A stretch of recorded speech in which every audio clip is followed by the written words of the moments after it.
Welcome to the Signifying Donkey Show, ladies and gentlemen. Today I'd like to discuss African American history.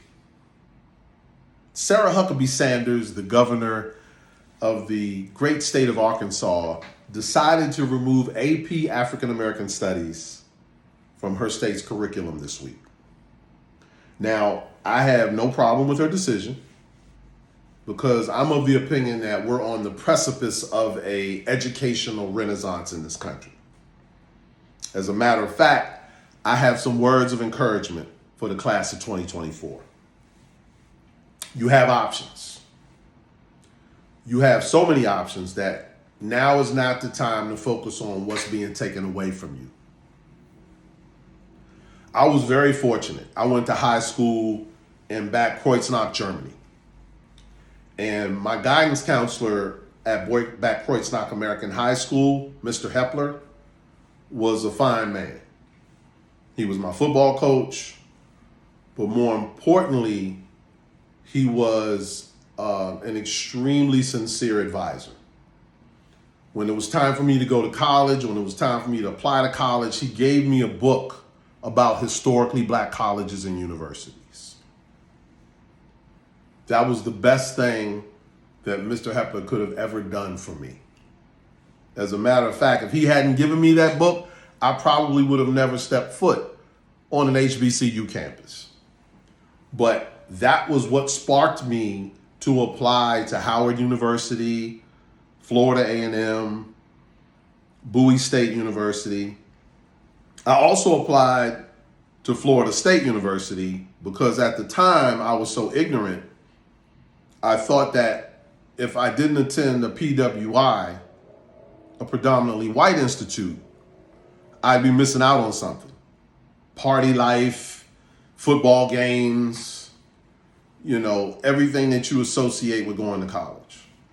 So I was accepted at Florida State University, Florida A&M, and Howard University. I had to decide where I was going to go, and I decided to go to Florida State University. Looking back on that time of my life, I don't regret that decision because I met some fine people at Florida State. I made some great friends. Whit, Craig, Mark, you know who you are. Great people. However, being honest, I spent a lot of time at Florida A&M's campus.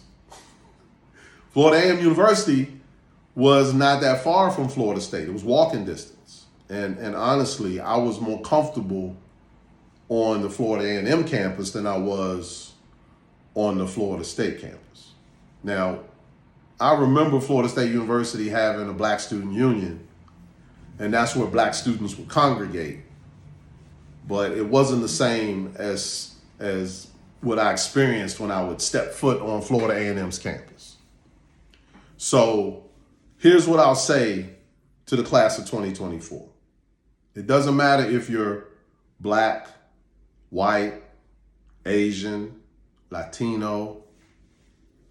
You should consider attending a historically black college and university.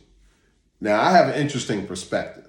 I attended Florida State for 2 years, and I also attended Howard University for 2 years.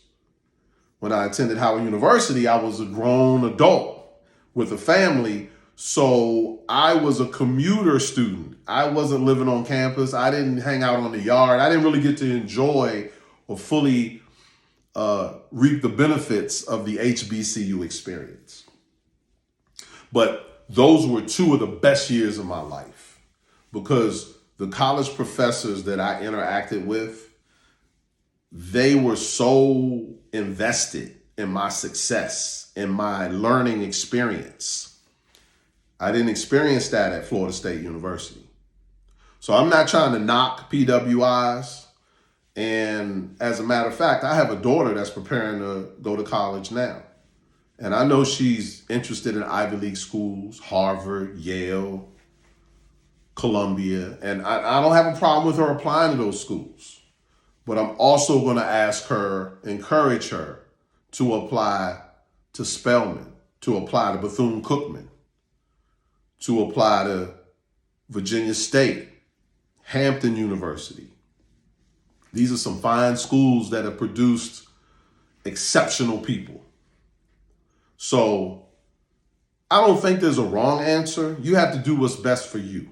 But the fact that there's no more AP African American Studies, that's just a blip on the radar screen. It doesn't even matter. You can still get whatever education you want. You can design your education when you go away to college, and nothing can stop that. So what I'll say is, keep a positive focus. Keep a positive mindset. Have a goal. If that goal is graduating from college, what's the best environment for you to accomplish that goal? Is it a historically black college, or is it a predominantly white institute? Do what's best for you.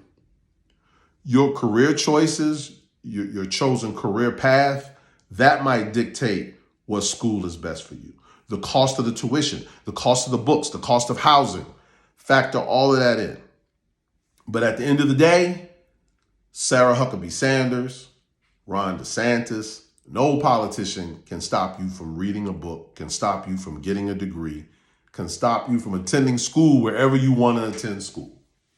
These are all superficial political moves designed to minimize the black contribution to this country. And that's fine. I'm comfortable with that. I have no problem with that, because at this stage, I'm secure in my place in this country.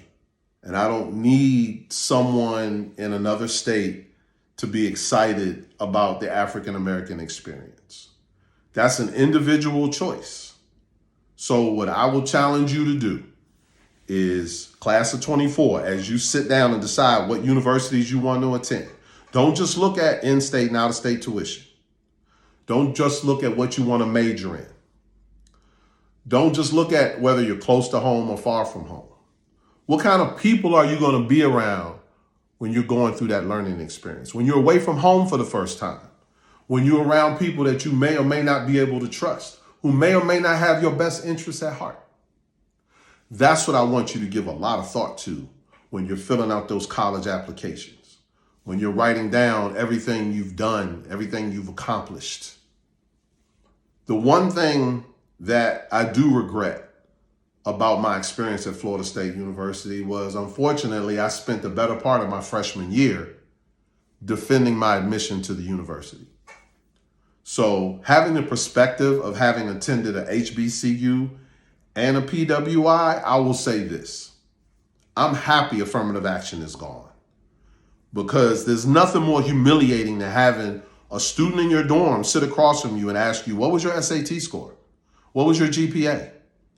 And having to defend your admission to the university by pointing out you were a 4-sport letterman, that you were all conference in football, that you had a high GPA, that you had a high SAT score. But at the time, I wasn't wise enough to say none of your business.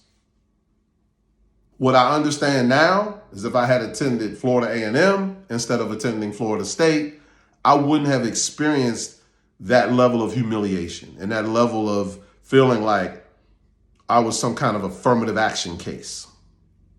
So I thank you, Supreme Court, for striking down affirmative action, because black students will never have to experience or feel what I felt at 18 years old ever again. When a black student is admitted to Harvard, Yale, Howard University, Hampton University, it's going to be because of their GPA. It's going to be because of what they accomplished in high school, not because of the color of their skin.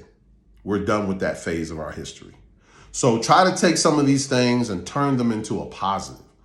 Don't sit around worrying about affirmative action and AP African American Studies. These things are relatively small things in the scheme of things. So focus on your future. Focus on your goals. Focus on what's best for you, class of 2024. Don't focus on the BS politics that are taking place in this country right now. It's all temporary. It'll be over soon.